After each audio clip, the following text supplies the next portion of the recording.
Merci, Monsieur Lelouch. Vous avez la parole. Oui, moi je voudrais, sur ce point, de l'espionnage industriel, rejoindre complètement ce que disait Monsieur Revoaz tout à l'heure. Je crois que autant il faut faire attention à la façon dont tout ça est fait, autant il ne faut pas se tromper sur les objectifs. Il y a tout un tas de pays, y compris amis, qui n'hésitent pas à utiliser tous les moyens des services de renseignement à des fins économiques. Je pourrais, mais je ne voudrais pas être cruel ce soir, citer toute une série d'exemples. Il se trouve que quand j'étais étudiant aux États-Unis, l'un de mes condisciples est ensuite devenu patron de la CIA. Et un jour, à l'anglais, il m'a dit ceci. On va vous faire quelque chose, à vous les Français, qui s'appelle leveling off the field. On va nettoyer la table et faire en sorte que le jeu soit égal.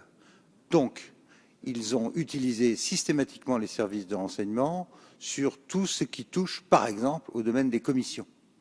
Et on a vu toute une série d'actions organisées par la CIA qui se sont ensuite traduites par des actions en justice, arrestation de cadres français aux États-Unis, si vous voyez ce que je veux dire, et ensuite rachat des entreprises françaises par des boîtes américaines en pleine complicité avec la CIA.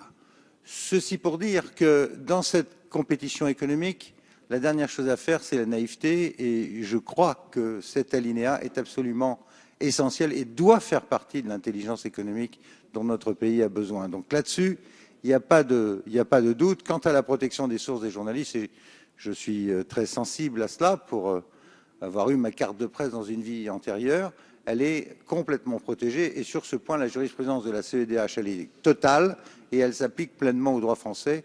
Et sur ce point, il n'y a pas de problème avec la CEDH. Je crois que c'est un des grands acquis de cette jurisprudence que de s'appliquer directement au droit français.